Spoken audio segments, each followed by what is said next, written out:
रमेश को अपनी गलती का एहसास हुआ तो उसने बटुआ अपने कुर्ते की जेब में डाल लिया। लेकिन इतनी बड़ी रकम को वो कुर्ते की जेब के भरोसे नहीं छोड़ सकता था, इसलिए कुर्ते के ऊपर से ही एक हाथ से बटुए को पकड़ रखा था। ठंड अधिक होने के कारण कुर्ते के अंदर जानकी के हाथों की बनी बनियान और कुर्ते के ऊपर ससुराल से मिली शॉल डाल रखी थी। तेज कदमों के चलते हुए कुछ ही देर में रमेश अपने घर पहुंच गया। जानकी रसोई में खाने की तैयारी कर रही थी। रमेश ने गौर किया कि जानकी को कुछ ज़्यादा ही परेशानी हो रही है। तभी वह काम करते हुए बीच बीच में करा उठती थी। रमेश ने रसोई में जाकर जानकी के कंधे पर हाथ रख दिया। जानकी, कुछ दिक्कत हो रही है क्या? तुम ठीक तो हो ना? जानकी चौंक कर बोली। अरे, आप कब आए? रमेश, बस अभी आया हूँ। तुम करा रही थी ना, तो मुझे लगा कि तुम्हें कोई परेशानी हो रही है। जानकी, देखिए, अब जचकी का आखिरी समय चल रहा है, कभी भी कुछ भी हो सकता है, इसलिए कुछ परेशानी तो होगी ही ना, आप चिंता ना करें। रमेश, ठीक है, तो मैं हाथ मुंह धोकर संध्या कर लेता हूँ, जो भी थोड़ा बहुत खाना बन जाए वही खा लूँगा। रमेश ने शॉल और कुर्ते को दीवार पर गड़ी लकड़ी की खूंटी पर टांगा और हाथ पैर धोने चला गया। संध्या करने के बाद दोनों ने खाना खाया और जानकी की तबीयत ठीक न होने के कारण रमेश ने रसोई में जानकी का हाथ बटाया। जानकी की चिंता में रमेश सब कुछ भूल चुका था। जानकी ने उसे बताया कि ऐसा लग रहा था कि शायद आज रात या कल तक जचकी हो जाएगी। रमेश जानकी की वो चिंता में डूब चुका था। रात को सोचते सोचते कब उसकी आंख लग गई उसे पता ही नहीं चला। सुबह हो चुकी थी। जानकी ठीक थी। जानकी, अजी उठिए, सुबह हो गई है। कुर्ते में कुछ लाए थे क्या? देखिए, जमीन पर गिरा है, कुर्ता भी और जो लाए थे वह भी। सोते हुए रमेश के अचेतन मन पर कुर्ते में रखी चीज की कुछ आवाज पहुंचती है। कुछ ही क्षणों में वह चेत कर अचानक आंखें खोल देता है। रमेश को कुर्ते में रखे बटुए की याद आती है। वह खटिए से उठता है और कुर्ते की ओर देखता है जो खूंटी पर नहीं था। रमेश, कुर्ता कहाँ गया? जानकी, नीचे गिरा पड़ा था, अपनी खटिए पर देखिए, ये रखा है। रमेश झट से कुर्ता उठा लेता है और उसकी जेब को हाथ से टटोलता है। जानकी मुस्कुराकर बोली, जेब में जो थोड़ा बहुत था मैंने खा लिया है। रमेश आश्चर्य से, क्या खा लिया है? जानकी, अरे, जो आप प्रसाद लाए थे ना, वह बहुत थोड़ा ही था। मैंने सोचा आप मेरे लिए लाए होंगे, इसलिए मैंने खा लिया। क्यों, नहीं खाना था क्या? रमेश घबराते हुए बोला, प्रसाद तो तुमने ठीक खा लिया, लेकिन उसके साथ कुर्ते की जेब में जो बटुआ था उसका क्या? जानकी, कौन सा बटुआ?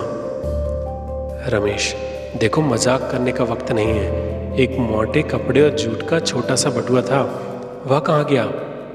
जानकी आश्चर्य से बोली, लेकिन जब मैं उठी तो कुर्ता खूंटी से गिरकर जमीन पर पड़ा था। मैंने उठाया तो कुछ प्रसाद जमीन पर पड़ा था और कुछ कुर्ते की जेब में, लेकिन बटुआ नहीं था। क्यों, बटुआ कहाँ से आ गया आपके पास? क्या वो भी मेरे लिए लाए थे? रमेश खटिया से खड़ा हो जाता है। अरे नहीं, उस बटुए में मुखिया जी के रुपए थे। जानकी के चेहरे पर भी अब घबराने के भाव दिखाई देने लगे थे। लेकिन अब मुखिया जी के रुपए घर क्यों लेकर आए? रमेश, मुखिया जी शहर गए थे, इसलिए उन्होंने मुझे रुपए रखने कहा था। आज वो रुपए मुझे लौटाने हैं। जानकी, यदि आप लाए थे तो गए कहाँ? कहीं रास्ते में तो नहीं गिरा है? रमेश को कुछ भी समझ में नहीं आ रहा था। इतनी ठंड में भी उसके माथे पर पसीने की बूंदें देखी जा सकती थी। रमेश दौड़कर आंगन में गया और यहाँ वहाँ देखने लगा। फिर कमरे में आया और खटिया के नीचे, अलमारी में और कमरे में जहाँ भी देखा जा सकता था वहाँ सभी जगह देखकर अंत में खटिया में सिर पर हाथ रखकर बैठ गया। पूरे समय जानकी रमेश के पीछे पीछे भागती रही।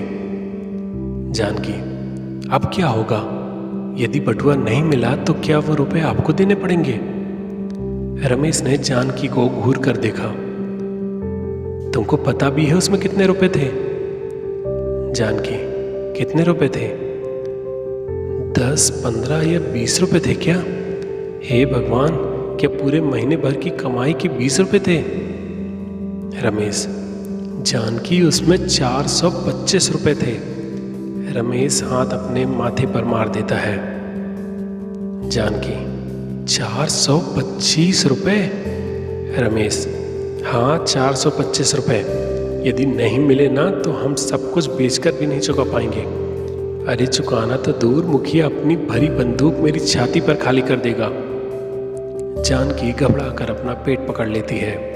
रमेश को ध्यान आता है कि वह इस हालत में जानकी के साथ क्या कर रहा है। रमेश, लेकिन तुम चिंता मत करो, कहीं ना कहीं बटुआ मिल ही जाएगा। मैं गोदाम के रास्ते में जाकर देखता हूँ। हो सकता है कि कल शाम को रास्ते में गिर गया हो, और ये भी हो सकता है कि किसी ने उस पर ध्यान ना दिया हो, और शायद ये भी हो सकता है तब किसी ने उसे उठाया ना हो, ना ही शाम को, ना ही रात को, ना ही सुबह। बोलते बोलते रमेश को खुद ही समझ आ रहा था कि वो कैसी असंभव सी बात कर रहा है। रमेश घर से गोदाम और गोदाम से घर के लगभग 2 से 3 चक्कर लगा चुका था, लेकिन कहीं भी उसे बटुए का नामो निशान नहीं मिल रहा था। आखिर में थक कर वह घर के आंगन के बाद बनी पर्ची में जमीन पर बैठ गया। जानकी, क्या हुआ, मिला क्या? रमेश ने नहीं में सिर हिला दिया। जानकी, ऐसा तो नहीं कि रात को कोई चोर?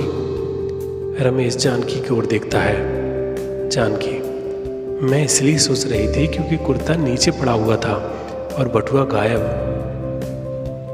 रमेश, हाँ जानकी, ऐसा भी संभव है, या फिर जिसे इस बटुए के बारे में पता हो वह भी चोरी कर सकता है।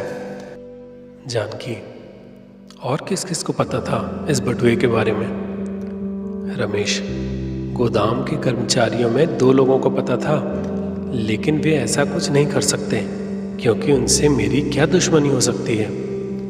जानकी, रुपए की लालच में कभी कभी लोग ऐसा कर भी सकते हैं। रमेश, हाँ हो सकता है। अचानक रमेश को कुछ याद आता है। जब मैं गोदाम से आ रहा था तो ठकुराइन ने इस बटुए को देखा था, और हाँ वह कल मुझसे नाराज भी थी। जानकी, लेकिन ठकुराइन ऐसा क्यों करेंगी? रमेश, वो नहीं कर सकती लेकिन करा तो सकती हैं। जानकी सोच में पड़ जाती है। रमेश, हाँ हो ना हो ये ठकुराइन का ही काम होगा। जानकी, यदि उनका भी काम हुआ तब भी आप कैसे साबित करेंगे? और यदि आप मुखिया जी को ठकुराइन का नाम लेंगे तो वे आप पर विश्वास क्यों करेंगे? रमेश गहरी चिंता में खो चुका था। रमेश, जानकी, मैं ठकुराइन का नाम नहीं ले सकता, लेकिन मुझे गोदाम जाना होगा। रमेश उठते हुए पुनः दूध आता है। हाँ, मुझे गोदाम तो जाना ही होगा और मुखिया जी का सामना भी करना पड़ेगा। 11 बजे मुखिया जी के गोदाम में रमेश माथे पर चिंताओं की लकीरों के साथ काम में लगा हुआ था। गोदाम में अनाज तुलाई का काम चल रहा था। मुखिया अभी तक शहर से लौटे नहीं थे। थोड़ी सी भी आहट पर रमेश की नज़र मुखिया जी के लौट आने के डर के कारण बार बार दरवाजे पर पहुंच जाती थी। जैसे जैसे समय बीत रहा था, रमेश की कल्पनाएं नए नए लेकिन भयानक चित्रण कर रही थीं, जिस कारण डर ऊंचाइयों की सीमाएं लांघ चुका था। रमेश मन ही मन सोचते हुए बोला, जब मुखिया 1 रुपए के लिए कल्लन को घर से गोदाम तक घसीट कर बुला सकता है, और इतना ही नहीं साथ में इतना मारता है कि पैर की हड्डी तक टूट जाए, तो 425 रुपए के लिए तो वह मुझे गोली ही मार देगा। और मुझे तो लगता है कि वह इतनी आसान मौत भी नहीं देगा। ना जाने जान से मारने के पहले वह कितना पीटेगा। नहीं नहीं, मुझे यहाँ से मुझे यहाँ से भाग जाना चाहिए। रमेश उठता है और गोदाम से निकलकर घर की ओर तेजी से चल देता है। घर पर जानकी कमरे में मानो तड़प रही थी। रमेश, जानकी क्या हुआ? जानकी दर्द के कारण कुछ नहीं बोल पा रही थी। रमेश, रुको, मैं अभी दाई अम्मा को बुलाकर लाता हूँ, तुम धीरज रखो, मैं अभी आता हूँ। जाते जाते अचानक रमेश ने कुछ सोचा। जानकी, मैं दाई अम्मा को भेजता हूँ और तुम अपना और इसका ख्याल रखना। जानकी को समझ पाती उससे पहले ही रमेश घर से निकल चुका था। कुछ ही देर में रमेश दाई अम्मा के घर जाकर उन्हें जानकारी दे रहा था। दाई अम्मा के घर ही गोदाम के 2 कर्मचारी पहुंच गए। रमेश भैया, मुखिया जी शहर से आ गए हैं, तुम्हें तुरंत बुला रहे हैं। पहले हम लोग तुम्हारे घर गए, वहां पता चला कि तुम यहाँ आए हो। रमेश, हाँ तुम लोग चलो, मैं अभी दाई अम्मा को घर छोड़कर आता हूँ। मुखिया जी को यहाँ की स्थिति बता देना। दोनों कर्मचारी एक दूसरे को देखते हैं। उनमें से एक कर्मचारी, ठीक है भैया, लेकिन मुखिया ना जाने क्यों आज बहुत गुस्से में है। शायद शहर में भी उनका काम नहीं बना। रमेश के डर की जो सीमाएं बाकी थीं, इस जानकारी से वह भी खत्म कर दी। दोनों कर्मचारी गोदाम वापस लौट गए। रमेश मन ही मन में बोला, मुझे गांव छोड़कर जाना होगा। जानकी को ऐसी हालत में कहीं ले भी नहीं जा सकता। हाँ, मुझे अभी निकलना होगा। लेकिन ऐसी स्थिति में जानकी को अकेला कैसे छोड़ सकता हूँ? यदि नहीं गया तब भी तो मेरा मरना निश्चित है। तब भी जानकी अकेली ही रह जाएगी। हाँ, मुझे जाना होगा। रमेश, दाई अम्मा आप घर चलो, मैं अभी आता हूँ। दाई अम्मा, लेकिन बेटा अभी तो तुम्हें घर चलना चाहिए। रमेश, मुझे मुखिया जी के काम से अचानक शहर जाना पड़ रहा है। देखा ना, अभी गोदाम के कर्मचारी आए थे। जानकी से कहना अपना ध्यान रखेगी और मेरा इंतज़ार करेगी। मैं काम पूरा करके लौट आऊँगा।